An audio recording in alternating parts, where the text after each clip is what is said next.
Kapin sa 300 ka mga individual ang gipaubo sa kinalit nga drug testing. Siyam kanila ang inisyal nga may positibo sa illegal drugs karong Lunes, Marso 30, subay sa Uplan Harabas Project Holy Week. Gipahigayon dinhi sa Cebu South Bus Terminal ang drug testing sa mga driver sa bus, taxi o konduktor alak sa luwas nga pagpamauli sa mga pasahero alak sa Semana Santa. 5 kanila mga bus drivers ug 3 ka mga taxi drivers nga may positibo sa Cebu South Bus Terminal kun CSBT.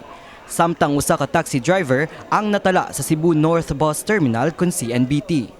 Kung mapamatud-an nga negatibo, magpadayon ang public driver o helper sa ilang naandan nga dagan sa trabaho.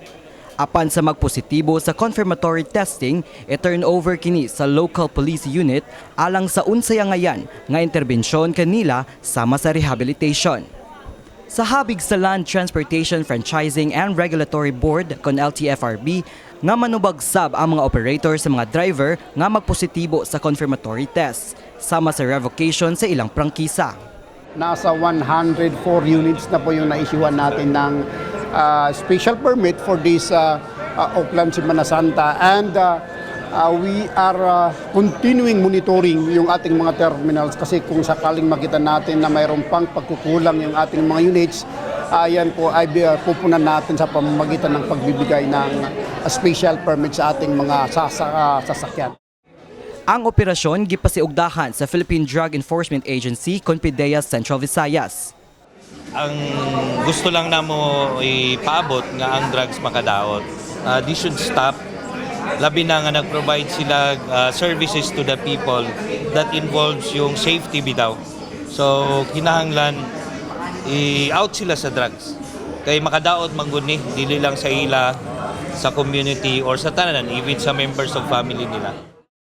Dugang sa maong ahensya, paningkamuton nila ang quarterly nga drug testing dili lamang kun adunay holiday. Gani ang upat ka dekadang taxi driver nga si Edwin Pactul nakugang sa pag-drop off niya sa usa ka pasahero kay gipangayuan sa iyang lisensya o gipaubos sa drug testing. Okay, mas maayon sa linyo nani kay anong pair ba? Pero dagan bigyan kay mga driver ng gamit biya. Oh. Wa sila kabantayan ning surpresa ron na bilid gid sila.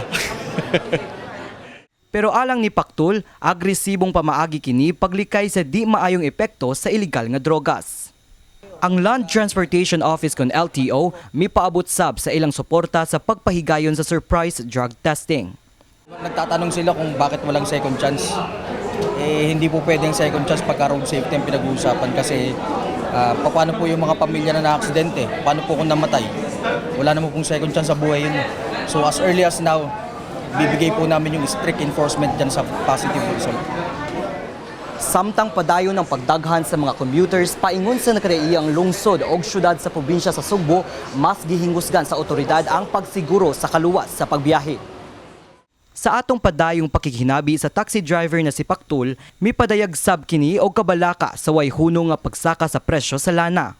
Ang ginansya sa una nga wa pa mamintong gasolina nga ibutang tag sa kalibo karon mailag na ay 500 ang maagi. So sahay di pa ka kuwagid.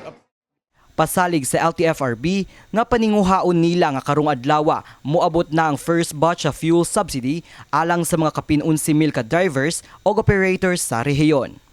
Hopefully we can release today yung 1 billion na una nating target para sa ating mga operators and drivers para po kahit paano maibsan yung burden ng ating mga operators at the drivers.